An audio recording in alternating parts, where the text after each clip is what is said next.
Yeah. One thing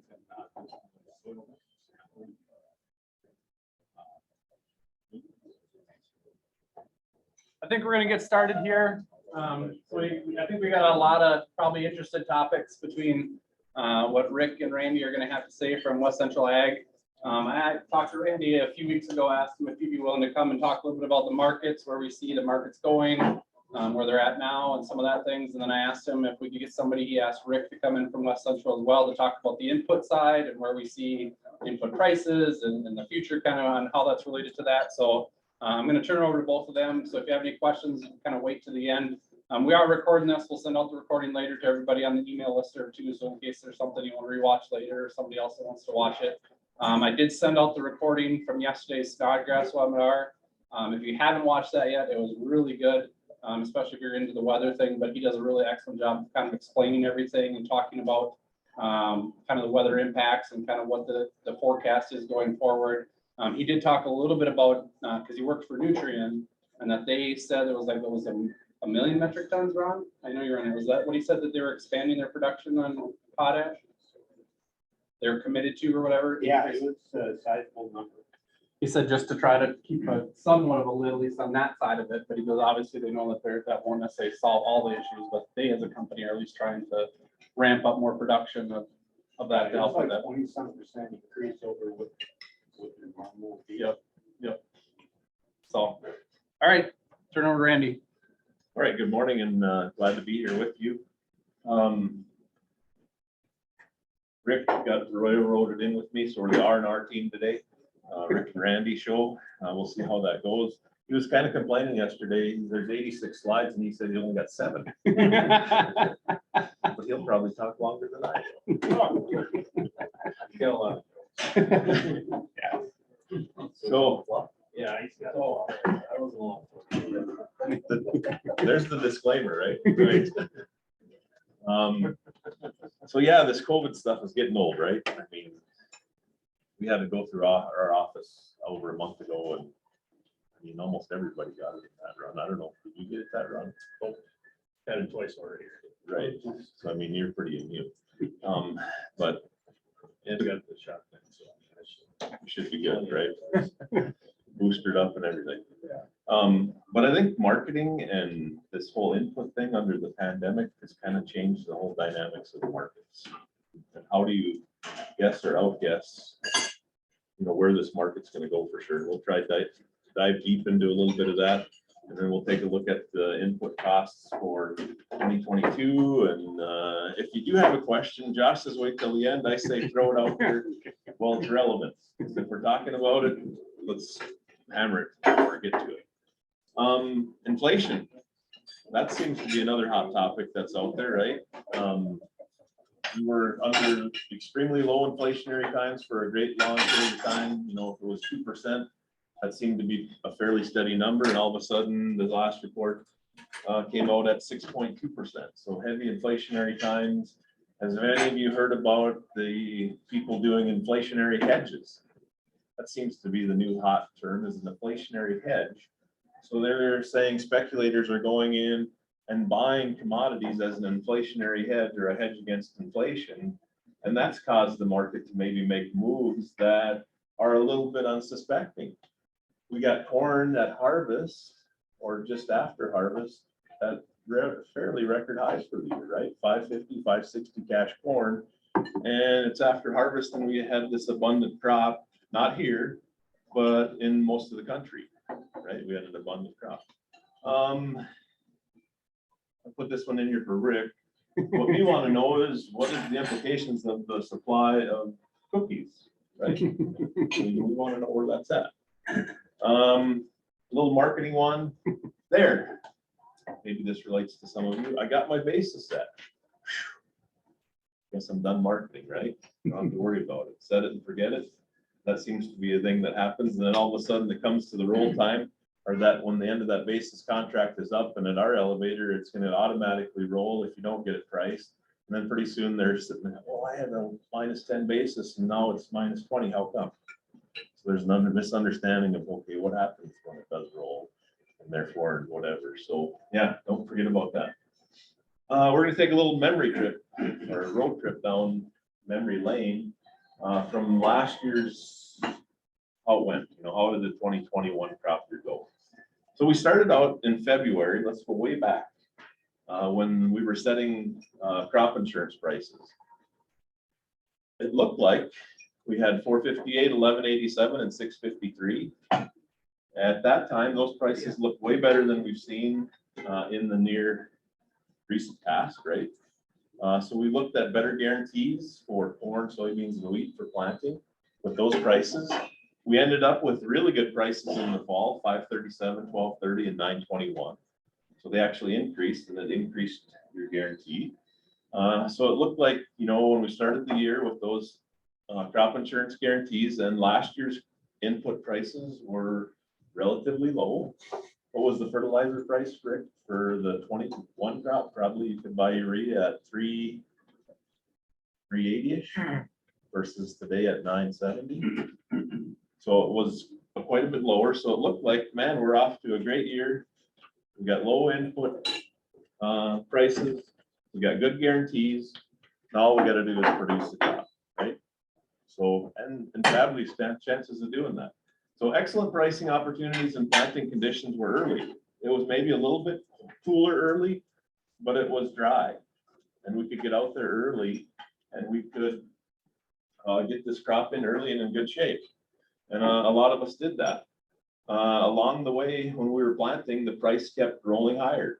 So as well as having good planting conditions, we also had good opportunities to put some hedges or even sell some grain for cash at some good pricing opportunities. Once we got that crop in or close to in, then we had a weather event. We had that frost that came along. And that maybe took out some of the crop that you had out there. I don't know if anybody had to replant, but there was some frost that maybe hit some areas and it maybe clipped some of the soybeans that were out there. And we did have some replants that happened. Along with that, we had that very strong wind for, I don't know, it seemed like it was a week. And it seemed to saw off some plants in some areas, especially if you had a little bit of sand in your soil. And it mowed some things off, and it was tough on sugar beets. It was tough on soybeans. It was tough on corn. So we had some replants that happened along the way. Once we got all through that and those plants were replanted, it looked like we were going to be all right, other than maybe some of the stands were a little bit thin, right? I mean, it seemed like the headlands were tough this year, and then some other spots we had some thin stands. But as we went into June, the market still continued to rally higher. So we put in some really nice opportunities to market this year's crop. The question is, how much should I market, right? How far do we go? Well, we had great opportunities. Then all of a sudden, dry conditions set in. And I would say Clay County may be one of the fortunate counties. Norman County, Neil up from north, maybe a little bit tougher, right? You get north into Norman County and going north from there, there was an there was a D4 drought that showed up for an extended period of time, and that did hurt some of the yields that were out there. And it did affect yields in Minnesota, North Dakota, and South Dakota. The rest of the country, however, was very good weather and had very good crops. Once we got into harvest, we had excellent basis opportunities. I mean, the best basis I've seen at harvest on all three crops since I've been doing this in a long time. So a lot of guys took advantage of that. We had an excellent early fall. Harvest got off to an early start. Wheat harvest started maybe as early as July in some areas, and the conditions were good. The wheat was the best quality we've seen probably in 15 years, right around 14 protein, excellent falling numbers, excellent quality and color. So the best of the best. So hopefully that was good. Also, when we got into soybeans, that was early as well for the most part. Some of those later planted ones with some of that later rain started to regrow. Some farmers were having some difficulty with that, but for the most part, pretty good harvest conditions. On our farm, we have corn, wheat, and soybeans, and we were done harvesting by October 5th. Completely done, which is a really early fall. Then we had some late rains once we got into, call it late August and September. That did help replenish some of the soil moistures as we go into next year. It also did, I think, help the beet crop, right? The beet crop was delayed with harvest as far as warm conditions, instead of starting October 1, you guys started October 9th for the main part of it. And I think that additional growing degree days actually provided additional funds, correct? On that end of it. So that was a good thing. While all that was going on, fertilizer prices started on July 8th, about that's when we posted our first fertilizer price for the next year. And it changed, I believe, now 16 times since then. And it's 16 times to the upside for the most part. So we'll get into that. And then, of course, we've had decent post-harvest prices for corn, soybeans, and wheat. I mean, $10 wheat today are very close to it. $12.50 cash soybeans and $5.50 or better cash corn. So excellent opportunities to market. So that's kind of how the year went. I don't know if there was other significant events in there that made a dynamic in your life. But our harvest this year on our farm was one of the smoothest. Usually you have that breakdown here or there, and we didn't have that this year, and that was just remarkably amazing. But maybe it was due to the conditions, right? The conditions were so good. Josh said somebody requested this one, so I had to dig deep into the archives. And I use this once a year, usually with my marketing groups. But what did the West Central Ag Services settle? What was their settle price for all the grain we took in? So it gives you kind of an average price of what the farmer received for his grain. And then you can use that as a comparison of, okay, what did I sell mine for, and see how I do, or where am I at? And we got a fairly large sample of bushels to look against, so it's a good gauge. So the 2021 crop for spring wheat, we had prices at harvest. What was the price at harvest? $9, right? $9 wheat at harvest. That sounds really good. What was the price of wheat a couple of years ago? About half that, right? About half. What should I do with my wheat? Well, that's double the price of 2 years ago. Maybe you should sell some $9 or $10 wheat, right? What's wrong with that? I mean, that's not a bad thing. So if we had those opportunities, where do you think we fell in on the 21 crop? What do you want to make a wager? $7. $7. Yeah, it's on the handout if you're following. They're all following along. Some of us aren't following along, so we can guess. So it was 811 on 6.1 million bushels. Okay. Okay, 811 on 6.1 million bushels. And the 6.1 million bushels is kind of a key number here, and we'll come back to that one in a second. But the future's high on this year's crop so far, and it, you know, this is starting August 1 until now. So August 1 till now, and we're not done with that marketing year. So there could be more wheat sold at higher prices yet if there's anybody that has any left in the bid. Which maybe not. But the future's high of 1086 on a nearby front month and the low of about $6. So that was kind of the range of opportunity with that crop. The next year's crop, and this is a real number, right? 579 for the 2020 crop on 16.4 million bushels. But the interesting thing, go back to the 6.1 million bushels, we took more wheat in at harvest than we ever have. Usually we plan for about 2 million bushels of wheat at harvest taken off the field. This year we took in almost 6 million bushels. So what does that tell you? Price was good, basis was good, right? So either they brought it in on a cash price contract or they brought it in on a basis contract. And then the 2019 crop of 516 on 11.2 million bushels, high of 602, low of 466. So virtually we've doubled the price of spring wheat since 2019. And people are saying, what should I do? Well, I say, if you haven't sold $10 wheat, you should probably join the crowd and sell a little $10 wheat. And when was the last time anybody sold $10 wheat? That's not in your handout. 08, 09, 10, right? So, I mean, there was opportunity back then when prices were really good in the last real golden era of agriculture, but it's been a while. So maybe you guys should, if you have a little wheat left, you know, let's play in that game. Corn. So this year we had chances as high as on the front month 776, and actually that's maybe not right. We call it 645 because that would have been this year's crop. 645 high this summer for December 20 one corn, and 346 for a loaf. I don't know how far back you want to go because you could price corn ahead a couple of years. But the average price so far received 469.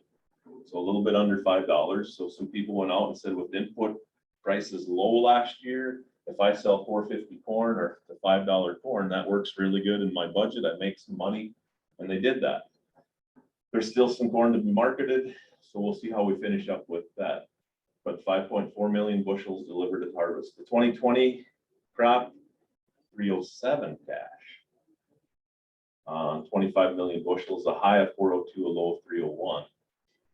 And then the 2019 crop was 315. So we've seen a very nice increase in the price of corn as well over those past few years. Again, 5 to 550 price of corn today. I maybe have sitting in the bin some corn unpriced and I'm wondering what should I do? Well, I'm waiting for 6 to get better, right? And then on your yield and where that stands, I mean, see where your farm rolls out. Make the decision. 2021 crop, year to date, 1171. Anybody know what the high was? Yeah, 1480. I think you could have sold futures wise. So with a basis at 0, you've got 1480. Now, who would have ever guessed the basis of 0 of these right at harvest? Phenomenal basis. How about last year's crop? 987. High and low of 1677. So if you held beans, what did every farmer do in 2019? Brought their beans to town in most cases, and the price started to rally. We were at $8, looking at $8 beans in July and August for that year at harvest. And then as we started to get into harvest, the price just started to climb. China started buying soybeans like crazy, and partially due to the trade, phase 1 trade agreement. And they started beans like crazy, and all of a sudden supply started to dwindle and the price started to take off. And all of a sudden our stocks to use ratio was supposed to be like 464 million bushel carryover, and we dropped to 120 million bushel carryover. Very tight, as tight as it was back to the year of 2012. So, I mean, if you'd hung on to some soybeans from your 2020 crop, which a few guys like to do, I did one contract of $16 cash beans. And it was only 1,000 bushel contracts. So not many beans were left in the country. The 2019 crop, going back before that, I mean, 807 was the average cash farm sale from that year on 12.1 million bushels. With not a lot of opportunity, 949 to 780 futures. So that's kind of the history. You got the information, take that home, see how you did in those years. And if you were in the, they say you like to be in the top echelon, right? Or the top maybe 30%, and see how you did on your farm and where you ranked. Also asked me to talk a little bit about freight and where that stands today. And we hear a lot about freight and all the backlog of freight at the Pacific Coast and all these containers that aren't getting dumped. But actually rail this fall performed very well. I mean, with the harvest being early in most cases, we actually moved freight up to get some of those early beans out of here early. And actually China and Japan and whoever else was buying those beans, they were more than happy to take them early. So we actually moved freight ahead and then started to get rid of some of this year's crop early. And that worked out quite well. However, they are starting to add back a fuel surcharge, which kind of dates back to 2012, 13, when the fuel prices were high. So we could see a little bit of a basis play with maybe a slight increase due to some surcharges coming back into play. And also our freight rate, which we try to lock in a yearly plan and have all our freight locked in, they're talking about a 5 to 10 cent a bushel increase just in freight going forward. So be aware of that could have a little play on basis. Also, we have this tight local supply, right? With the drought that we had in our area, there's, last year were virtually no beans left in the country, right? Corn last year, ethanol, the sugar plant or the corn sweetener plant, they were all bidding very good bids late last year because there was no corn around. And they're also bidding very good basis bids today for delivery out in some of those future months because they're concerned about having enough corn to meet their needs. Which puts us in an interesting spot because we have to try to compete with that if we want to move grain to the P&W. Last summer, we had people looking for feed, corn for feed, and they were willing to pay $1.25 over the futures price. So last summer, when we were at the $5 to $6 level, they were paying $1.25 over for feed for chickens, for hogs.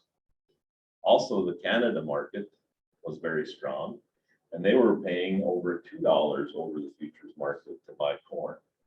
And right now, Canada is actually buying abundance of corn because they were short barley, which was a good feed crop for them. They could have used wheat for feed. They had drought conditions in the poor wheat crop. So the Canada bid for corn is also very good right now. One thing we did do in Yulin is we added a sidetrack. So we have 2 sidetracks from our main track. That's going to help our efficiency with trains in and out. We can bring a fertilizer and a grain train in at the same time and then logistically work through those. So that should help expedite the grain moving out of Yulin. Also, we did add a new loader for the grain side. We can virtually load a 114 car train if everything goes perfect in about 6 hours.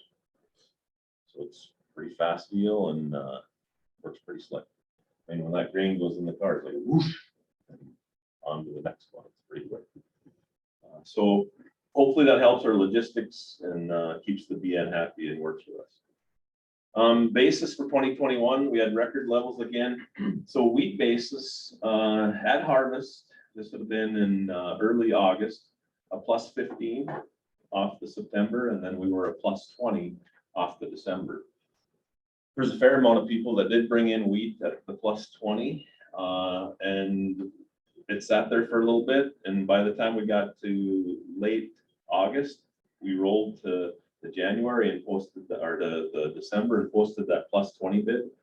So we have some farmers that have basis fixed contracts today that are sitting at a +33 cents because of the inverted market. So that's a really good basis. We were like 1030 futures yesterday. That would have been 1066 cash wheat. With that, right? So in that case, when they locked in that harvest basis, that worked very well. Normally we'd be 30 to 40 cents under. Okay, so big difference there. Harvest bean basis for a while there, we were at a 0 basis on beans. Incredible. Never seen anything like that, right? A 0 basis on beans. So we had some farmers that locked that in. If they didn't sell it by the end of October and it got rolled to January, they ended up at a -11 off the January, but still a good basis. And the market has moved a little bit higher since harvest there. And then corn basis at harvest, a -15 cents. Typically, we'd be a -50 to 60. So when supplies are tight locally, and we have competitive bids with end users, our basis opportunity is pretty good. What does that mean for next year? I would think we're fairly well supported for good basis. Okay, so I don't know if I'd jump on basis contracts early or not this year, and maybe hold off and see where we're at towards harvest time. Just a little bit on weather. There's that V4 drought that was in the upper Midwest. This was on the August 10th drought monitor, and that lingered from August 3rd to September 14th. So there was virtually no rain in that little bit of an area there, and they were drastically hurt. I mean, we've had farmers up in that area, in our Beltrami area, that say their crops were less than 40% of normal. So they were impacted greatly, and I don't think that was like that here, right? I mean, we actually weren't too bad. So there was an impact on the drought in some areas, and we were dry. And maybe that subsoil moisture helped us get through the year.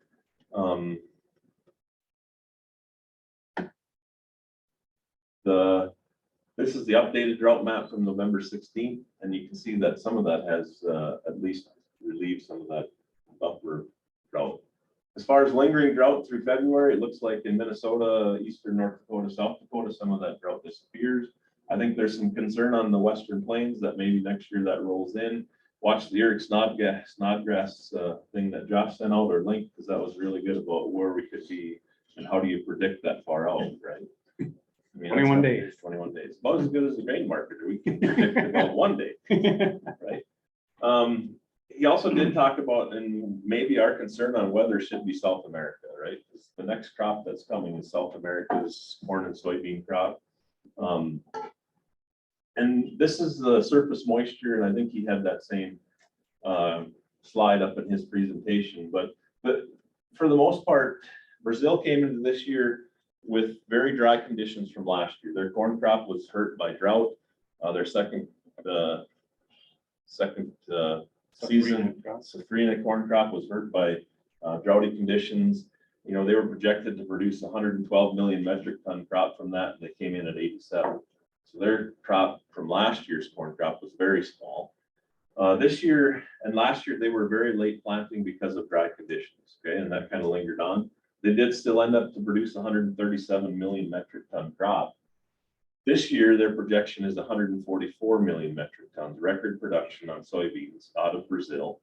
The center part of Brazil, and then you got the Mato Grosso over here, but the center region actually has gotten really good rainfall. The crop is off to a stellar start. It's almost all planted and it looks really good. So they're going to need continued timely rains to keep that going. The very southern tip of Brazil is dry. You got Uruguay and Paraguay and Argentina with some question marks of whether or not they're going to get those continued rains as we roll into December. So that's a weather watch as we go forward, okay? Because that could make an impact to the market as we go into December and January. You know, I wonder sometimes if our seasonal marketing patterns are off a little bit and maybe more influenced today by what South America's crop is, right? Because typically we'd see our harvest lows, and then as we get away from harvest, the market tends to rally as we come into that new crop. But then we have South America, who all of a sudden becomes the leading producer of soybeans in the world, and their seasons are offset a little bit. So if they have any kind of weather problems, we could see the market rally on their weather in December, January versus our market rally in that April, May, June. So they can provide us a little market opportunity pop. This is root zone moisture, so that looks good. This is subsoil moisture. So if we go down deep into the subsoil in South America, if they do not get those rains on a timely basis this year, they don't have anything really in the tank like maybe we had this year to get that crop to finish. So South America definitely is a watch, right, of what's going to happen there. So far, it looks good. We'll go from there. Again, they're looking at 118 million metric ton corn crop, up from the 87 last year, and 144 million metric ton. And you can see what they've done with their production over the last 10 years, nothing but on a steam line straight to the top. And they have taken over the US as the leading producer of soybeans in the world. And it's South America and the US. They're the leading countries in the world that export soybeans. So that's the real market. Market implications, corn bean ratio for next year's crop, and this kind of goes back to the input slides, but 2.25 to 1 would favor the corn at 558 compared to 1256. A ratio that really doesn't get talked about a lot is a corn wheat ratio. So if the price of corn is 556, for me to plant wheat, what would the price of wheat have to be? It's about a 1.7, 1.8, 1.9 to 1.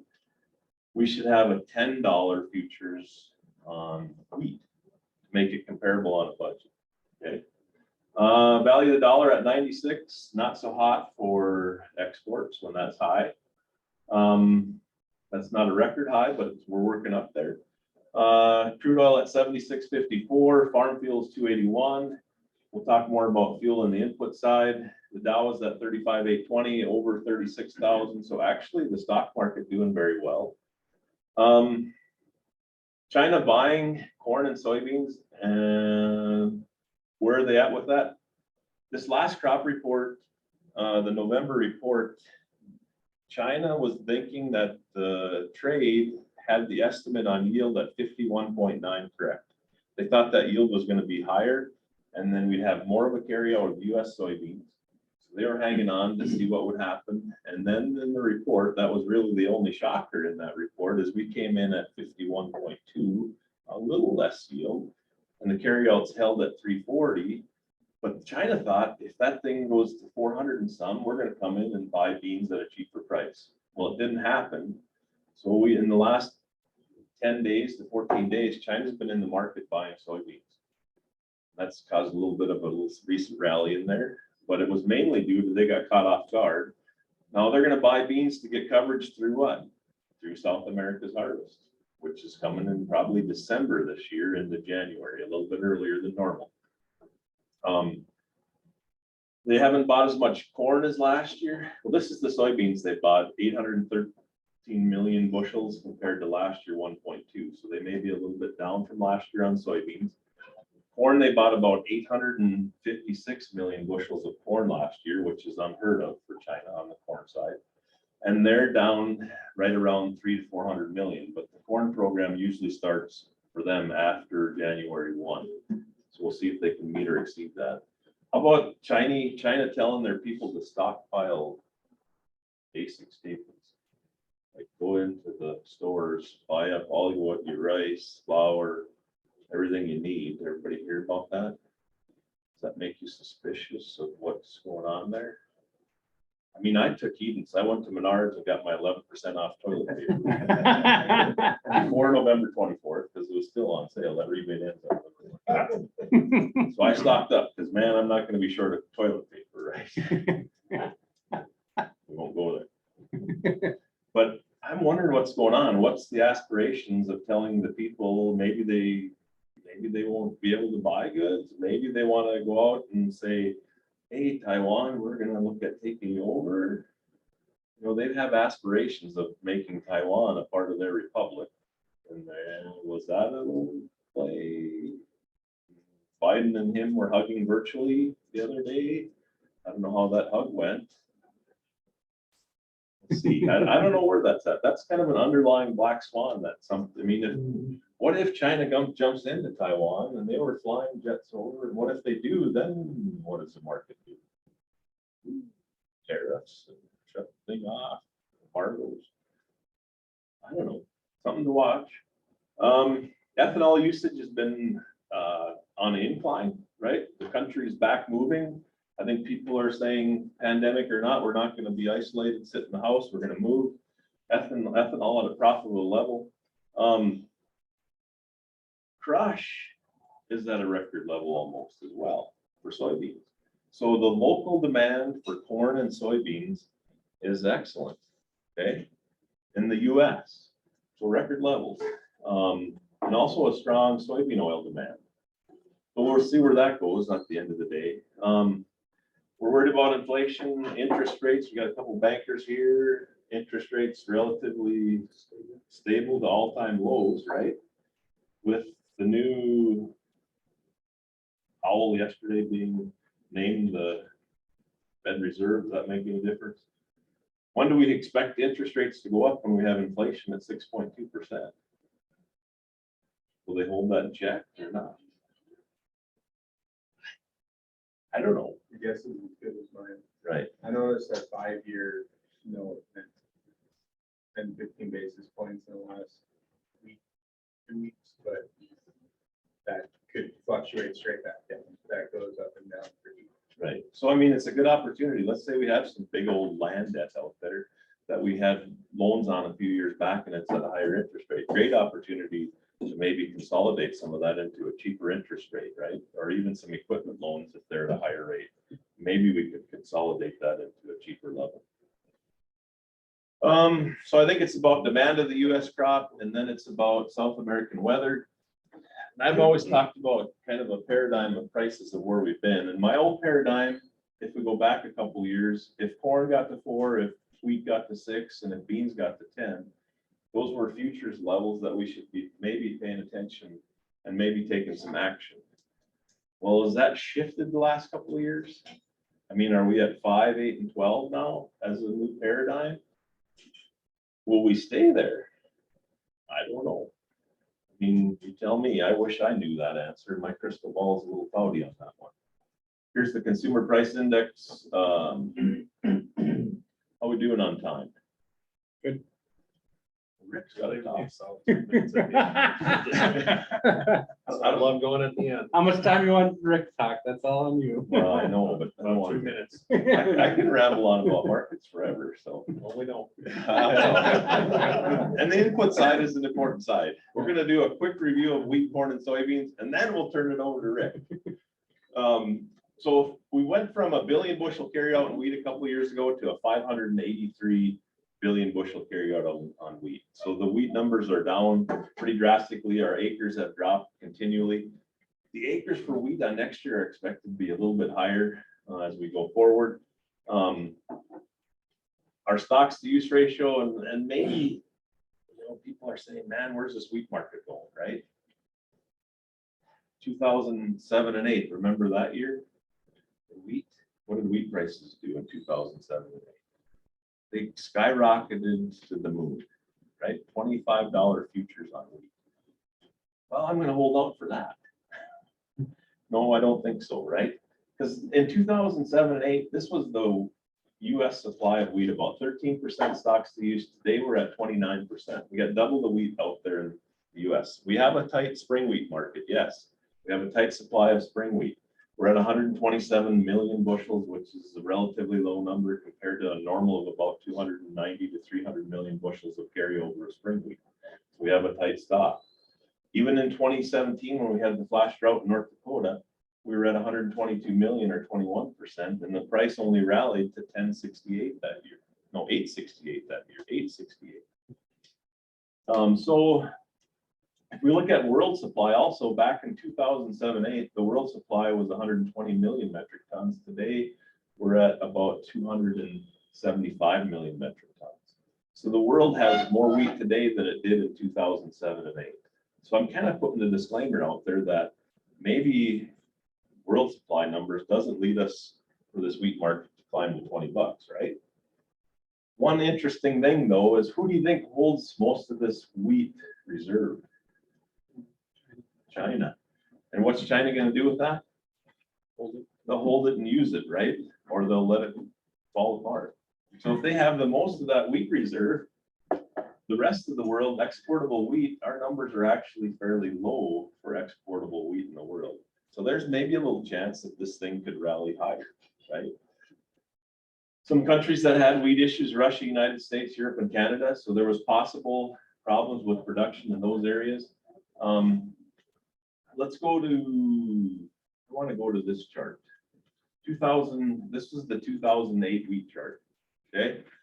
In the year of 2008, wheat was about $6 at harvest. And that was a pretty good price in 2008 for wheat. Every farmer said the same thing they said this year. I'm going to haul my wheat to town at harvest. I'm going to sell it for $6. Okay. And there was a lot of farmers out there that had wheat hedged for the March contract at $6. So those farmers hauled that wheat to town at $6 at harvest, and they forgot to lift their hedge because they figured, I got this thing beat. We got $6 wheat now. I'm going to sell my wheat at harvest, and I'm going to hold that $6 sold contract and see what happens when that March contract expires. How did that go for them? Not good. Not good at all, right? By the fall of that year, wheat was in November, December, $8 to $9. Okay. And then by the end of February, it was $25. So if you didn't lift your hedge and you were still in that market, you had margin call after margin call after margin call. Not a good thing. And there were some farmers caught in that trap. And there was also some other commercials caught in that trap. And they couldn't get out. When the market would go limit up, they couldn't get out of that contract. And there was margin call after margin call. So there was a little tight squeeze that maybe made the market do something that it shouldn't have done that year and go to those levels. So that provided opportunity if I had any wheat left. And it squeezed those guys out, but the market probably went higher than it should have based on the fund activity in 2008. So I don't know that we can use that as a chart. Everybody remember what happened to crude oil in April of 2020? Negative. It traded negative, right? Yep. And why was that? How can we trade? They're gonna give us gas at the pump. All right, let's all go over it. Negative crude oil. No, that was kind of a squeeze, right? Because there was no storage out there. And if I had bought crude oil, I had to find a place to store it. Nobody had storage. And all of a sudden that put a squeeze on those guys that were long crude oil and it went negative. So the market can do some crazy things on that side of it. One thing on wheat too is that farmers love to store wheat. I mean, of any commodity, they love to store that for a long period of time. Right? I mean, we got people that delivered wheat in August from 2017, 2018. Guess who else was storing spring wheat? Not only the farmers, but the commercials were out there. CHS had an abundance of wheat stored up at Duluth and Superior. And some old storage, about 9 million bushels. And then there was other commercial storage of 6 million bushels of wheat out there. So the wheat story, with the mills looking at wheat at harvest and the drought in the Dakotas and in Canada and North Dakota, Montana, where do you think that got the mills nervous? Absolutely, right? So the mills typically would not buy all that wheat that they bought at harvest, therefore our good basis at harvest. So the mills came in and got coverage at harvest for the wheat that they typically would get coverage now. And what's happened with basis now? Basis was incredible at harvest, but basis looks kind of ugly today, right? I mean, a minus 30 or 40, that usually is our best time for basis. So these commercials out there have all this wheat in storage, 16 million bushels, which doesn't sound like a lot. But any bid on wheat, those commercials are grabbing it first before it can get to the local elevator. And they're trying to liquidate on an inverted high price market that wheat that's in storage. So we can't, as a farmer or a local elevator, get a decent bid because of that, okay? What does that mean going forward? Well, possibly if they get that wheat out of storage, that the price of wheat could then maybe after the first of the year.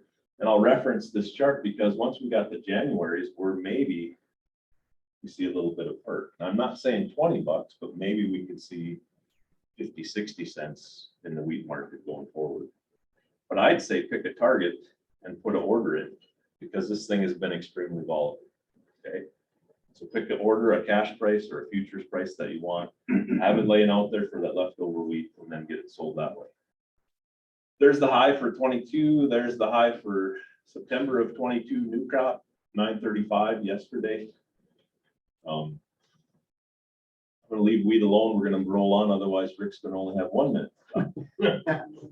Soybeans at 340. Last year we were at 120 at one time, ended at 256.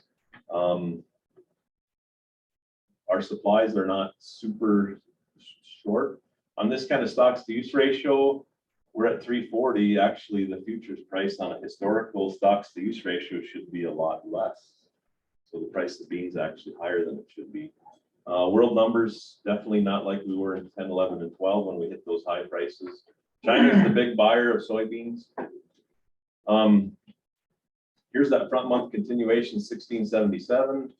A low recently of 1177, maybe some support at 1070 on soybeans. What do you do with beans left in the bin if I have any? I think $12.50 is a pretty nice price to get rid of some beans. January beans, 1289, recent high. Maybe some good support at 1183. 1479 last summer in June was the high on that contract month. So far, the high on November 22 beans, 1313 at 1268. I think that's a great place to get started with next year's soybean sales, 1268. It's a good number, $12 cash beans. South America, big crop coming. Funds not so long on that one.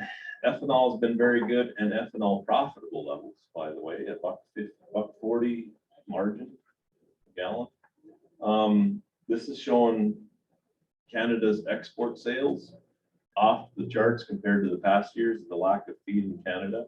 So Canada is going to be a big buyer. They're saying Canadian bid today is at 50 cent over the futures right now. So if you truck corn to Canada, you can get 50 cents over the futures. Probably have to get, they still test the corn. They won't test their corn, but they'll test you. I think that's gonna open that up. It is, okay. Betsy Jansen was saying the Drayton elevator, their basis is about like corn, I think it was 10 or 20 cents better than what it's here in Clay County. Right, Because of the corn bid. it all moves up. Yeah. Yep, so they're looking hard at the corn. Hopefully China comes in at the end here and buys a bunch too. Stocks to use ratio at 1,500, we should be 490. We're 560 today. So, I mean, it's not following any historical there, a little bit overpriced. Maybe that's the inflation thing. So 776 was the high last summer for corn, if there was any out there. Lasting through these. I'm going to get to this because Rick wants to talk. We might be a little bit overtime today, but That's all right. that's okay. We got good news. Give me like 3 minutes. I'm good. I'm just. No, we're gonna go with it. We gotta be We done got on time. time. No, we're No, gonna be, no, we're going overtime. I'm gonna start out with a little bit on acres and where that could go. So Pro Farmer thinks the corn acres are 92 and 87, and Farma 90 and 88. So these are projections for the 22 crop. And USDA in the 22 on their outlook deal, they have 92 and 87. Last year we were 93 and 87, and they maybe could go a slight smidge higher as we get to that January report. They never lie to us. And wheat acres may be up with the Kansas City wheat price, $6-7 this fall, $8. There's probably more wheat put in this year, and hard red spring wheat could increase too. So with that being said, the challenge for 2022, he's got the best part of the deal. I got the high prices, he's got the high prices. Which was That one, the little middle one. Yeah. Well, I'm Rick Walker, and he asked me to come and talk. I got about 6 minutes. He says I've got 70-some slides. It's like, there's no way that's gonna work in an hour, but. It usually doesn't. But I keep them interested. So he asked me to talk about cost analysis, just on all groups of stuff, seed, fertilizer, chem. So seed was an easy one, just because it's mainly out of the market right now. You know, wheat, it's about 25% increased cost versus last year. for wheat. That's about where it's at. That's just per bushel.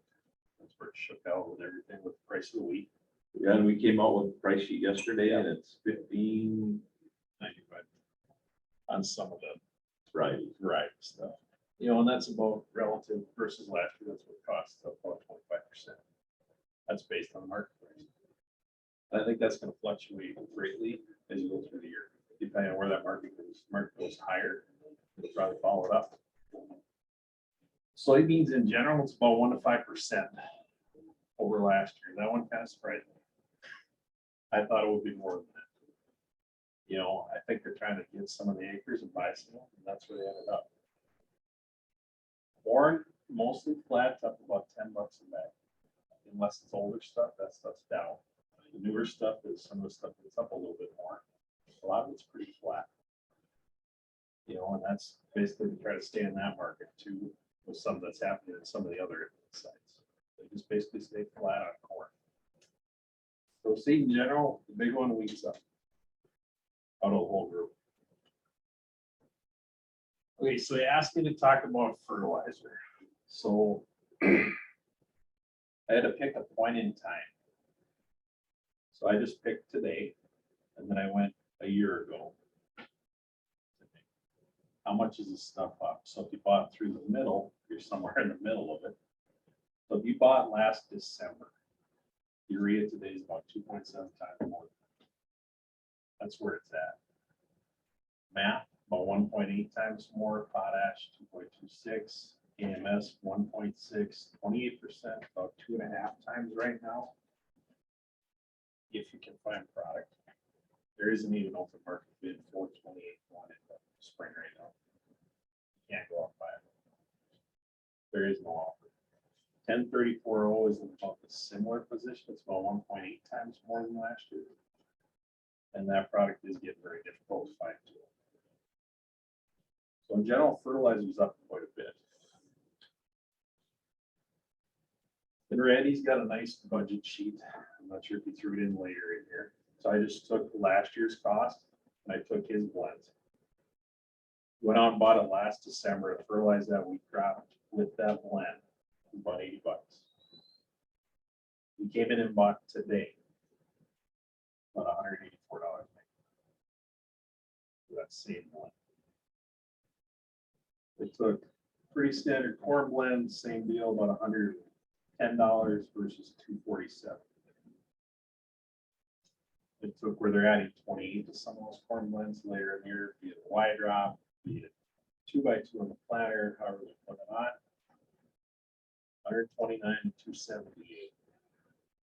So that price is very great. You know, based on when we started pricing fertilizer in July to now. I think you've got that slide in there. Yep.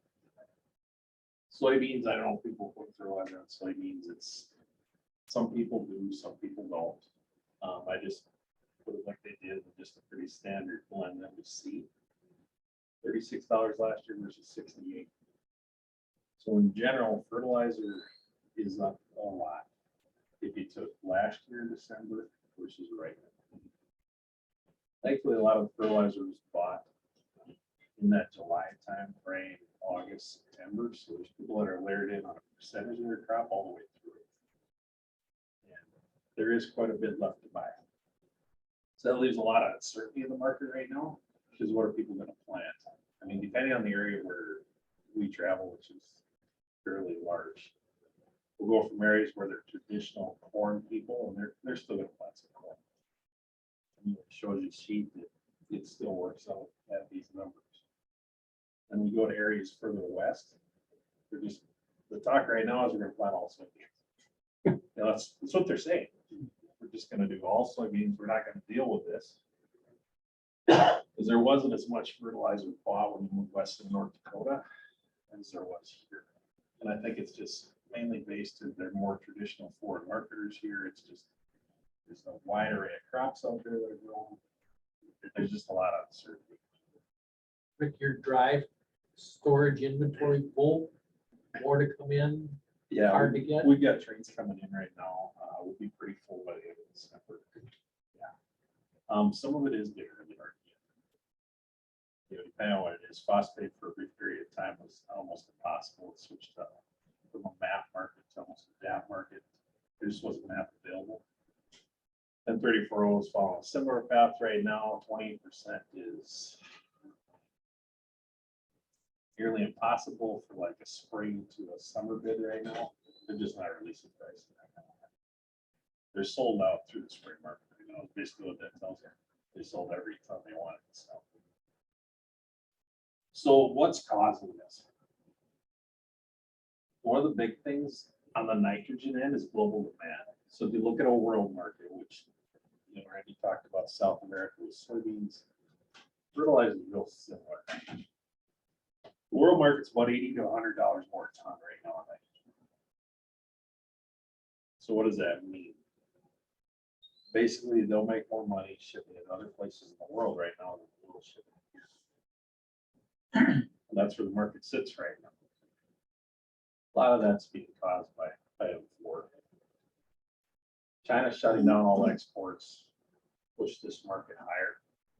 Russia stepped in and said they're probably going to shut down exports too.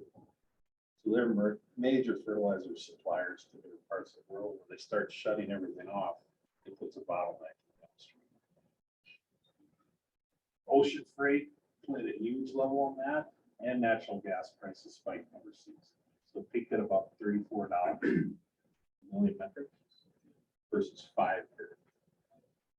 That caused the price to skyrocket. They basically shut down plants across Europe.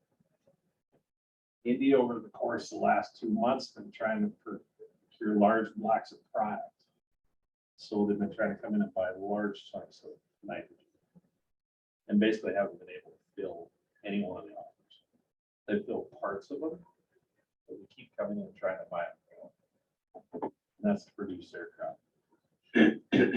So what's happened in potash? Basically, the mines, a lot of the potash comes out of Canada. 2 of those mines are up there. They basically had to shut those mines down. They mine them out. Basically gotta bring all their equipment up those mine shafts, and now they're moving that mine further north. I think it's about 70 miles away to a new site. The problem with doing that is you get these mines built, you got the infrastructure, you got the people there to work at the mine. Now you gotta bring all the equipment up, move the equipment 70 miles, and figure out how to get the people there. I'm sure everyone in the room had an easy time finding a pile of people from our office. If you did, we would take a couple if you got extra. But I mean, now you're taking people that were used to working there, probably had this infrastructure built there, now it's like, okay, we gotta work 70 miles. That's about how far it is.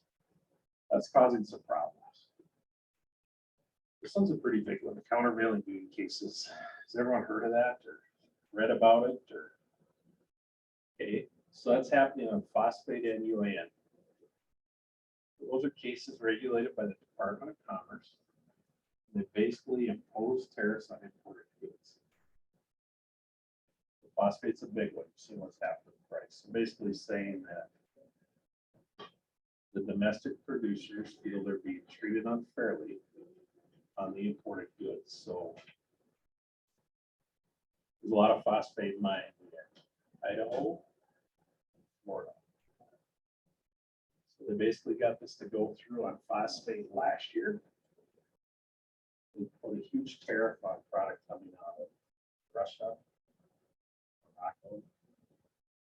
So they basically, okay, stop shipping it here because the tariff got too high. Started shipping product out. And that was brought on by the Department of Commerce. Pushed a lawsuit through. Same thing's happening right now. UAN usually isn't quite that volatile. The spread isn't quite that much to urea. A lot of it's being brought on by this tariff cases in the courts. That's causing a lot of the fertilizer problems. And part of that too, or because of trade agreements not No. effective. They don't, there's not really most of the phosphates coming offshore from Russia. A lot of the UAN kind of from similar spots. Nothing really, I mean, the potash is coming out of Canada. So that basically just affected those two in a major way. Any questions on that? It's quite a bit of stuff affecting this market right now. So they want to try to read about the fertilizer market in general, I mean, there's some really decent stuff out there. I mean, if you got questions or you want some suggestions on who to follow, there's some pretty good stuff out there. It isn't super expensive at all. Twitter, Yeah, Josh Lindvall. Josh Lindell On Twitter. on Twitter is a really good follow. So he works for a company called StoneX and pumps out a lot of information. He's actually got a really nice farmer-based newsletter. And I don't think it costs that much. 300 a year, I think. if you Yeah, wanted it. and it's, he's very connected. The information is real pertinent and it's time sensitive and it's really good information. And he's constantly, not that I like to read what he tweets all the time, some of it's bad news, but I mean, he puts it in a nice way and he explains it really well. And explains why it's happening. So it's been pretty nice to read some of this stuff.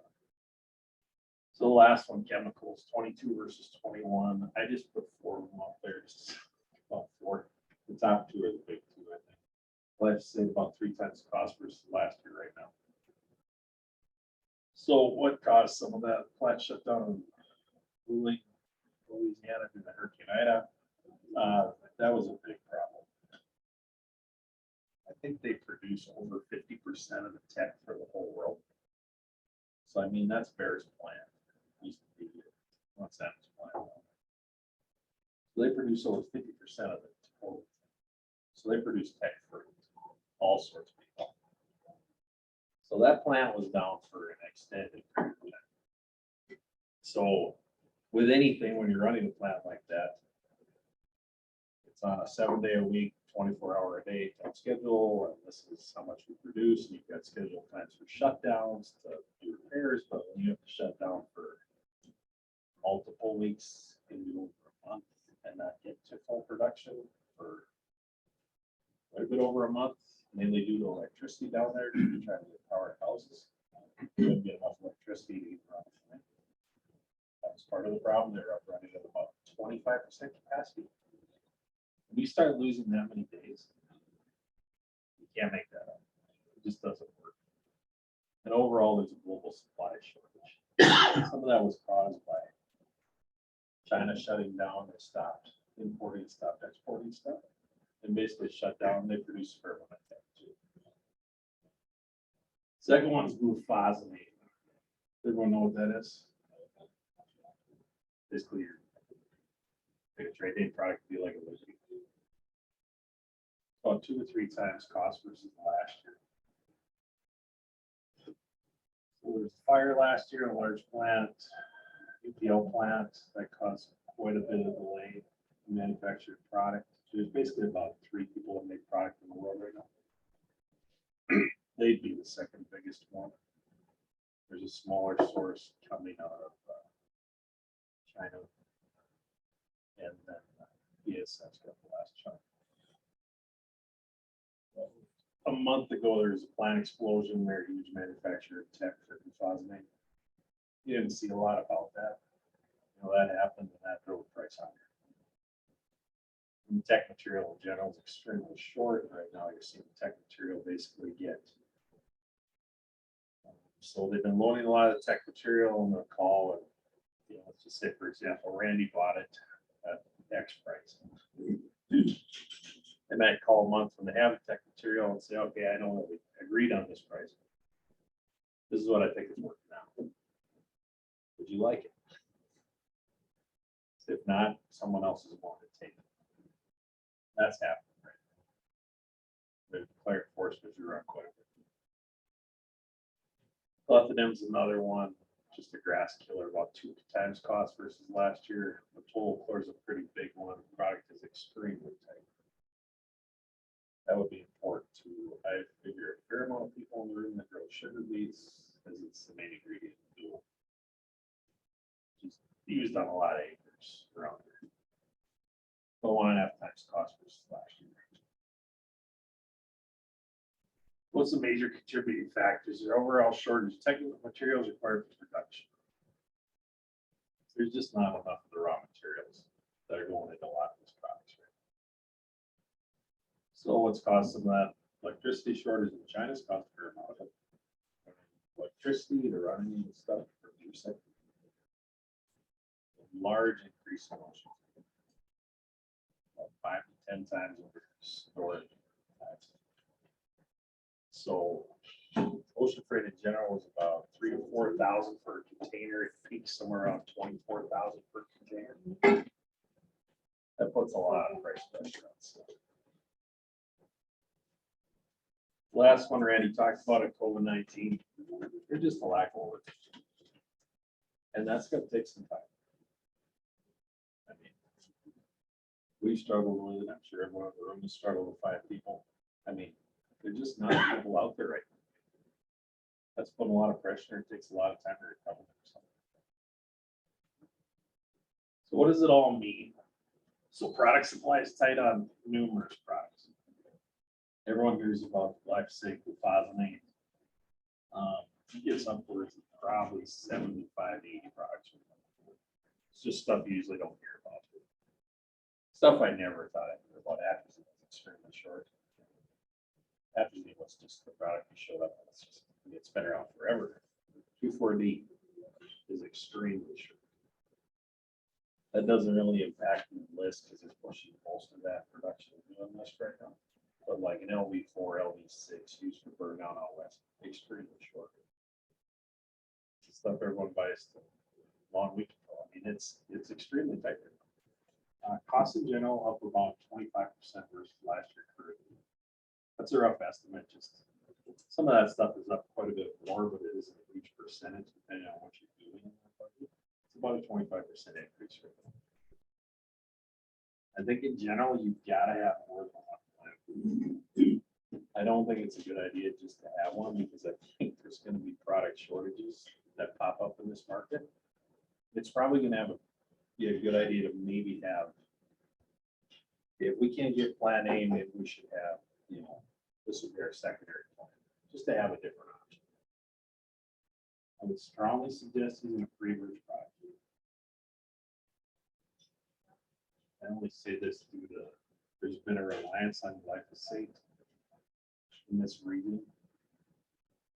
I think without the pre-emerge product, if the glyphosate is not manufactured in time, which it's gonna be just in time inventory. I mean, it's gonna be shipped over a course of a year. I think a pre-emerge would be a good. Rick, what percentage have it sitting in the shop?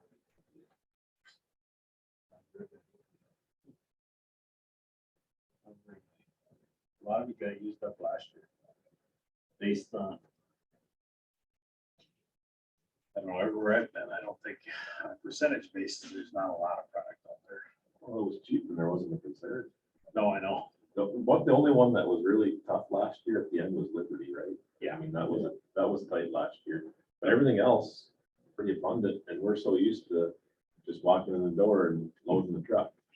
That's maybe gonna be a little different this year. I think that's definitely gonna be a little different. I think in general, there's multiple options available for most situations. I think there's a lot of good stuff out there to use. It's just figuring out what to do it, but it might not always be your first choice. I think you gotta work with whoever your supplier is, just kind of to develop a plan. Like Randy said, there's a lot of situations last year, people just walking, I need this. I don't know if that'd be the greatest idea this year. Because when I start talking 80 products, that's a lot of products. Well, I'll talk about this one too. This isn't my slide, so. Now I'm up to like 9. So he just took the fertilizer blends for 2022. And basically just did a factor over time. So when we started selling fertilizer, $135 an acre versus the one I had on my sheet at 184 on the bottom. Yeah. The 120, 40, 40, 10, 135, 184. So that was the starting price. See corn on the bottom, you know, in the middle of the 150, 50, 50, 15 to 3, started at 175, 249. That's all based on when people started buying fertilizer, and the opportunity they have. Well, basically it changed, what, $77 an acre since July. That's how much that price has gone up. And actually the price is trending up still. So. I want to speak it all to supply of fertilizer come spring. That's a tough one, I know, but and you don't want to scare people, but Which one in particular? any of it. Any of it? So if I haven't bought fertilizer today, if that's me sitting in that chair and I haven't done anything as far as fertilizer purchases so far, Like nothing at all. like nothing at all, I mean, and This there's is your plan also. that's plan B. We haven't got to the other plan. But, I mean, there's people out there that have said this will come down by spring. Like it did in 2008. I'm just referencing what I've heard from people, okay? There is a large percentage of people that are talking about it. And I Right. think there's probably, in this market, I would say there's 30 to 35% of fertilizer left to buy. If I took a rough guess. About how much is a bar right now? If you're planning on growing a crop that requires nitrogen, potash, I would definitely be talking to somebody. I mean, if you've got some of those, you know, if you know you've got to grow sugar beets, it's contract. I mean, corn, you just pretty much do whatever you want. I just don't know if there's gonna be an overabundance of nitrogen available at that point in time. The key part would be the fact we're $80 to $100 undervalued. So at any point in time, what does that tell you will happen in the market if we're $80 to $100 undervalued? It's not a good deal. The price either got to go up some, or the world market's got to come down. But when India's stepping in trying to buy more product, and they can't fill the tenders, they keep pushing the price higher to try to fill that, to supply their own needs. That kind of puts pressure on the price and kind of holds it. Another indicator would be there is you could buy next year's fertilizer rate. If you want. Next July, August. But getting shipments in season next year is. In season, it'd be extremely difficult, yes. So, I mean, be really concerned about a river type market or trying to come off that type of market to get product here in time. I definitely don't know that I'd wait till the end. You know, I think a fair amount of people have 10 to 20% open right now. I think it gives them the opportunity to maybe flex a little bit on their acres at 10 to 20% and maybe plant to a market. I think that's probably a smart move based on some of the stuff, you know. Some of the people I've been working with, I mean, they've got that 10 to 20% open right now. I don't know that I'd be running in to buy the rest of that. The only fear that I would have, we don't know what's gonna happen. I mean, we went from super wet to the driest I've ever seen. And we could revert the opposite way.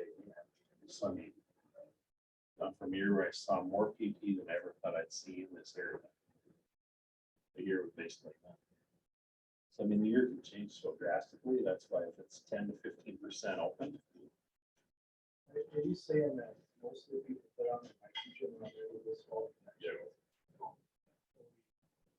I would say that a lot of people have that nitrogen block.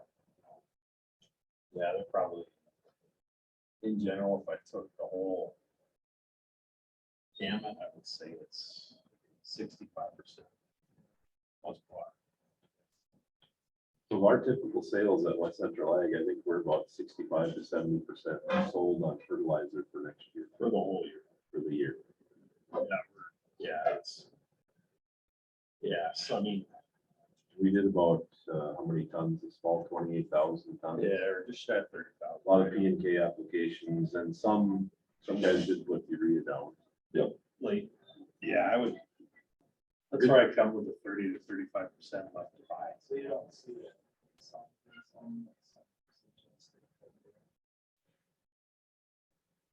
You know, I wouldn't be surprised if I saw it off a little bit, but not what you're, you know. If you take a Q3 price right now versus today. Not that big of a spread. You know, I think some of that, there was one off who sold in Q3, and I think that was just to test the market. If you take like a Q1 urea price, it's almost dead flat. A little bit right now. The urea is awfully hard right now. There's trades, like we got trades coming in, but I mean, it's to the point where if that world market is that much higher, at a certain point, when do they step in and buy the rest? I mean, they ship a product other place. So, yeah, and potash is extremely difficult to get right now. So Rick, we're hearing with a lot of suppliers that they won't even provide their customers with a quoted price.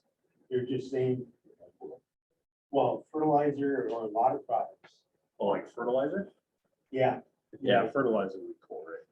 But if so. if That's they don't- all based on storage. So Right. It isn't a fair example. So I'll just, If a fertilizer supplier doesn't have storage to commit acres to everybody in the house, that they have it delivered by January 1, let's say, they're gonna rely on somebody moving a shipment of urea in the spring.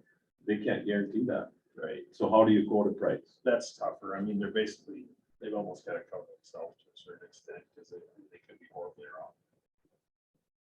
We have the luxury of having slightly larger buildings, so we can commit to a price right now. I mean, yeah, I just wanted to it's get just, that yeah, clarified. definitely a different situation than that. Yeah. Because we're hearing that, you know, especially up in the northern, Well, I believe that. northern tier, they won't even, you know, provide a price on fertilizer, chemical. They're just saying, we'll put you down for a projected quantity. Yeah. But we're not gonna guarantee any price, so Okay, so that's where it's kind of leaning. So I'll talk to the chemical. So the chemical, the reason on the non-projected price right now is the sheer fact that a lot of it's getting priced via ship. So Life Say would be a prime example. It is not physically priced until it is loaded and on the road. That's the problem. If they physically have the product on the floor, they can price it. If they physically don't have the product yet, they don't know what that price is gonna be until it's loaded on that truck, or in our case, rail. When it's loaded on the rail car, I know exactly what it costs. But if they don't physically have that product, and that's happening right now on a bunch of it, anything that's off to generic. Some of the Tolochlors, the clethodim, some of the fungicides that are generic, it's not physically priced till it gets that truck, gets loaded and shipped. So I mean, I can see where they'd be a little. Is that how it's always been? And then No. basically No. the supply, because of supply issues, Yeah. though, people are more leery to say, oh, it'll be about this price, Right. when they don't really know. It really hasn't ever been that way. I think a lot of it is a simple fact that some of the tech stuff I talked about with, they're going out sourcing tech material, agreeing to set price for that tech material, and then someone's coming back and saying, oh, I'm sorry. That's not what we're gonna sell to you for anymore. So they can't lock down their costs and able to produce it. So some of it's freight. I mean, you're seeing freight surcharges on chemical right now, 2 to 4%. You saw some of the product go up 6 to 8% last, probably about 2 weeks ago. So some of that they're not pricing just due to uncertainty. And I don't know that I really blame them. You physically don't have it. You really can't give it price. You give a range. But I mean, some of the stuff we've been quoting around. I mean, Life Say, for example, has gone up. It went up almost $14 before they shipped it. They started out, here's where we're gonna be. Oh, yeah, I guess this is where we're gonna be now. And it's gone up again since then. On product that's not shipped, so it just keeps stair stepping. That makes sense. Yeah. Price until it's shipped, right? Right. Is it, Randy, Rick, is it a new? Yeah. Paradigm? I mean, Randy and I have this toilet paper company, and Randy just bought $40 toilet paper. Why do we want to drop the price? Felt good. Right. And the same with fertilizer, chemical, if we can get it. Nothing's really changed other than labor, supply, but that price never comes down as fast as it goes up. It's gonna be a different, I would agree with that. The price goes up really fast. But it never does go down. If you went and looked at cost of production in 2008 compared to today, I think you'd be astounded. Hard to come down. Definitely is. For What's the next slide, Rick? What's the next slide? Oh, there's a couple on there. Anybody looked at any auction sales lately? If you're looking for equipment, auction sales prices are crazy. So I mean, that could be a cost to your operation if you have to have a replacement. My feeling on equipment is, yeah, low cost producer. I like running old stuff. But what happens if it breaks down? Can I get parts, and where does all that line? And do I need the one in the back pocket just in case this tractor doesn't go and I can't get a part? I don't know if that works for all the new equipment though either. I mean, Well, same we thing. had, you know, I, people I know, brand new combines break down, they go 1,400 miles to get the one part in the US for that And it sounds, brand new combine. and it sounds like all the parts dealers out there, all the machinery dealers, they're taking orders on what you need for spring now, right? Aren't they? So they're taking those orders if you need shovels and you need all those consumable products and filters. They're taking those orders now to get them in as fast as they can, and then they'll notify you when they're in. Versus, we're gonna have a March sale, come to the March sale and get them, and maybe that doesn't work this year, right? So I'd get your orders in on some of that stuff. We talked about interest rates. I mean, there could be other shortages. Fuel is actually, was last year under $2. Today it's at 2.73 roughly. So fuel is gonna be higher. Cash flow projections from FSA, they're using 450, 1150, and 675. So that's what Josh will use with you when you put together your cash flow plans, right? Sure. I don't know, is that what the banks are using or not, right? Unless it's contracted. Unless it's contracted. So give me that next slide, Rick. So this is the budget that I put together, and I use the absolute current fertilizer price, okay? So if you bought your fertilizer today from West Central Ag, that's the price of fertilizer for wheat, soybeans. I use the fertilizer, no fertilizer, and then I use the corn one. The good thing is though, at 930 wheat, 1256 soybeans, 558 futures with some normal basis levels, on 65 bushel wheat, you're making $6.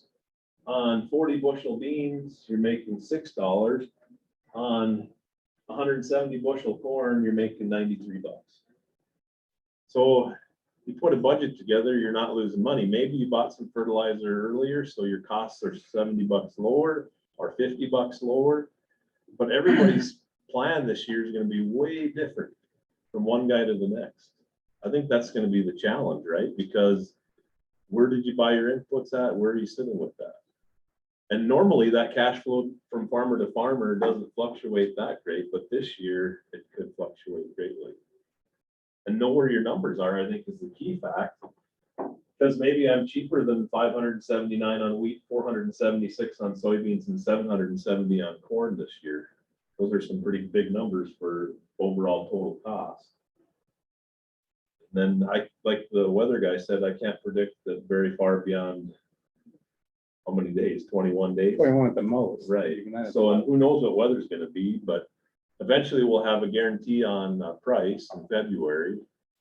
But if I can make money at these prices, maybe I should be selling something.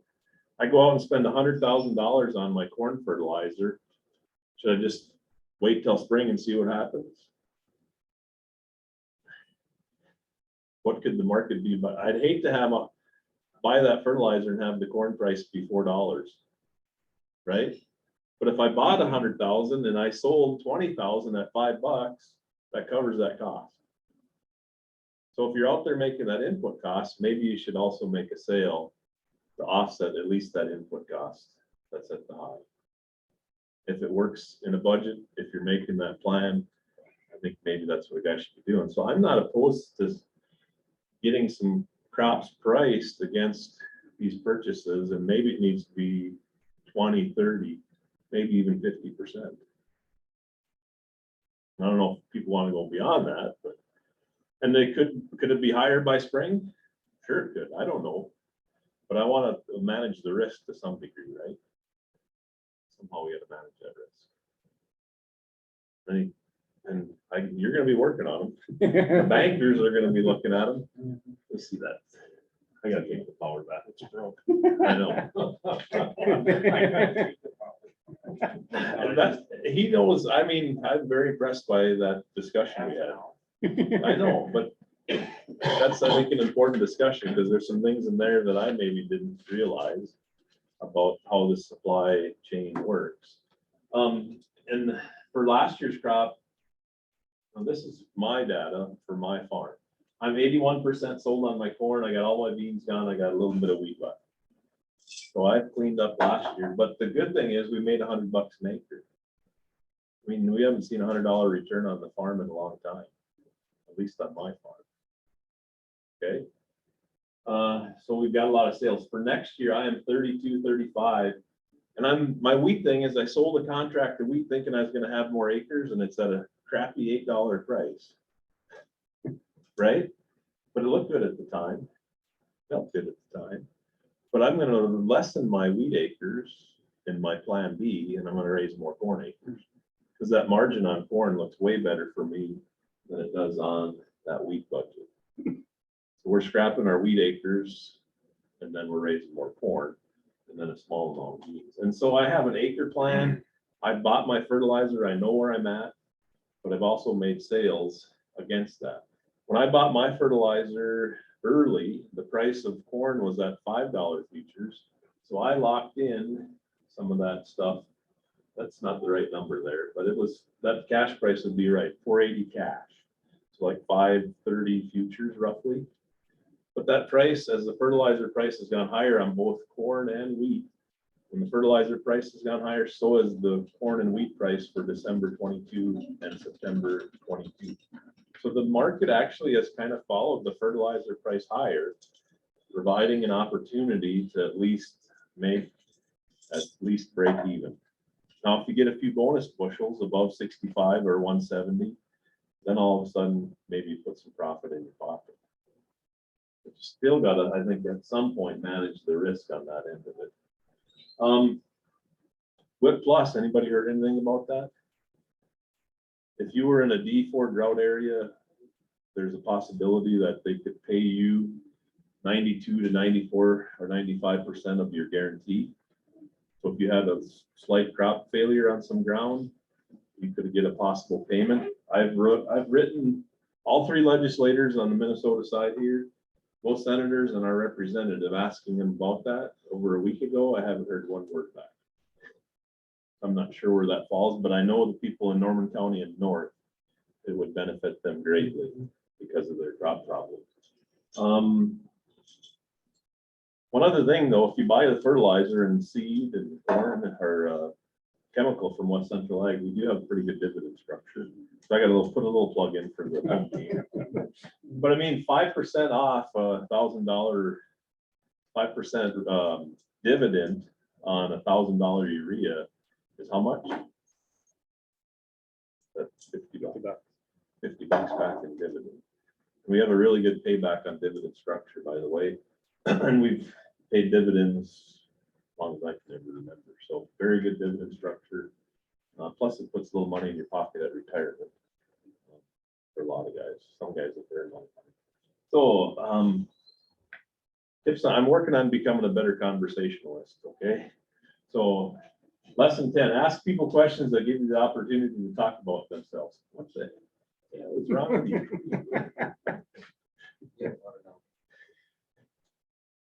So I'll consult my crystal ball and we'll finish up here, right? Or maybe the magic 8 ball or maybe the coin flip. Do they all say buy your inputs and sell your grain or long the market? I don't know. Who knows where we're at, right? You're buying inputs, you gotta be marketing. So At this price. go back to 2008, right? 2008, the fertilizer prices were similar. In the summer of 2008, we had record levels of fertilizer prices, and I don't know if there was scare tactics to buy, and it maybe kind of feels that way today. But we didn't have the same implications of supply and pandemic and all that stuff. And we also had an event that happened in October that changed things. If I bought my fertilizer in 2008 and I sold my corn and soybeans and wheat for that next year, I would have done really well because there was an opportunity to match the market with that purchase. Okay.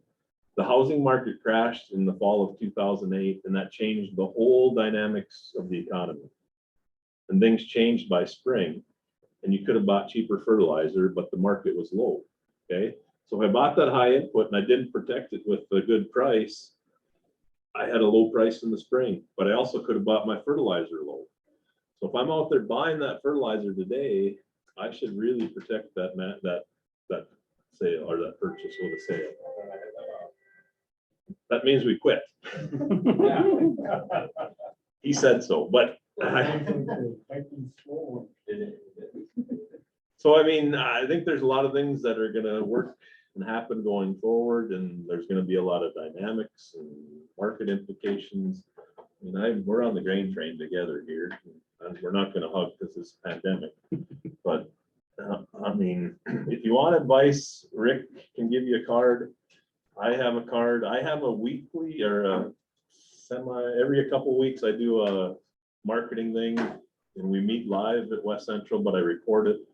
A lot of people like the recording because they'll put it on their pillow and they'll listen to it and fall asleep. That's how good it is. But But you can do it whenever you want. People say, I'm driving down the road and I got your thing on my Bluetooth listening to your marketing meeting or whatever. So it's kind of a bi-weekly update.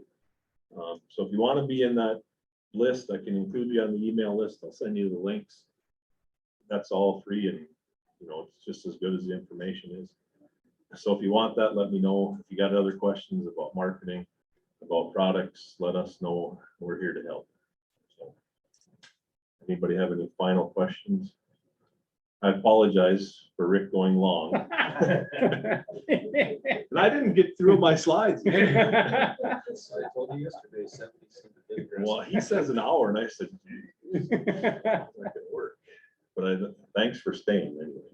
I've got a question for Rick.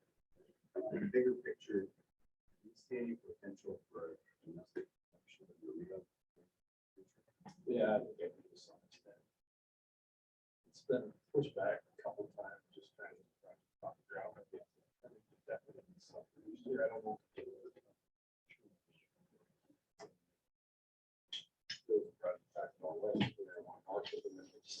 Yeah, they haven't got the capital. In the one west, I don't think they have any part of this. Some of that is pretty big dollars. It's like usually water requirements for all of that stuff. Some of that is part of the food stuff, just to get the water. So here to make sure you guys do it on that. I think that we have to. Yeah, I think we got nat gas too in North Dakota that is untapped, right? Yeah, there's plenty for sure. We were told there is some type of plant that, the Chinese are coming into the Grand Forks area. They just signed a contract. There's a corn Corn plant, There's a isn't it? corn plant. Wet mill. Yeah, it's that's corn. right. It's corn. Yeah. Corn wet mill. They're gonna make amino acids and byproducts or whatever for feed. Yeah. I'm not sure that's the heart of corn country, so I'm not sure why it's going there. If Anticipation of that pipeline. Well, are they just assume, I mean, Betsy claims that we're in corn country here. That's what she told me compared to there, but I said, you gotta go a little bit further south to get to true corn country, but it would affect basis here because people are gonna be trucking it up there. You know, what I mean, it's gonna be a benefit to growers around here because that just provides another market, just like the Jamestown soybean plant will. There's rumors of one in Castle. Yeah, there's one. Yeah. Pretty good rumor. Pretty good rumor. Pretty good chances. That would be pretty good chance. Huge. Yeah. It's gonna change the dynamics. Yeah. Gonna make it tougher on us trying to Yeah. P&W ship. So that means if China wants the easy access to the P&W and the shipment across that way, or any of these other foreign countries that are buying our grain, they're gonna have to bid up to be competitive, provide a basis at the local elevator so it can be moved. Right? Otherwise, if they don't change the dynamics of the freight rate or the bid that they give at the coast for those beans or that corn, then the local elevator won't be competitive against any of those plants. So it could put like you said, it could put an interesting dynamic, not only on those end users that are popping up, but on the local elevators that are out there. For quite a ways out. Way a big dynamic. Speaking of basis, when is West Central gonna have basis for new crop on their website? So- Cause all the others do, so that's why I was curious. And what do they look like? They're not great, but I mean, I know that they probably wouldn't be So great, but we could post a basis, but it's not gonna be great. So what West Central does is when we get our freight locked in for those harvest months, then we'll feel comfortable about posting a basis. And I hate to put a basis out there that's ugly. We will let you do a hedge to arrive contract for no cost. So get the futures locked in, and then you can work on that basis. And typically that's the best to lock in a basis is in the May, June, July timeframe anyway. Right. And in fact, the last 2 years, you shouldn't have done any basis contracts and you should have waited till harvest. So I'm saying, don't worry about that. Get your futures locked in. We'll be glad to do that and then move on. One other thing to consider though, now that you got me going, don't forget to look at the 23 crop. Okay? Yeah. 5-10 futures for December 23. Yeah. I don't know where Rick's gonna put fertilizer or chemical, but I mean, if the new paradigm is 5 and higher, I mean, if it got to 550, I'd have a hard time not doing some 23 or even 525. And there's gonna be a fee on that going out that far, but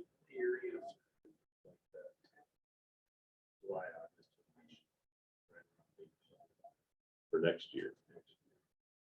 But $5 corn. Yeah.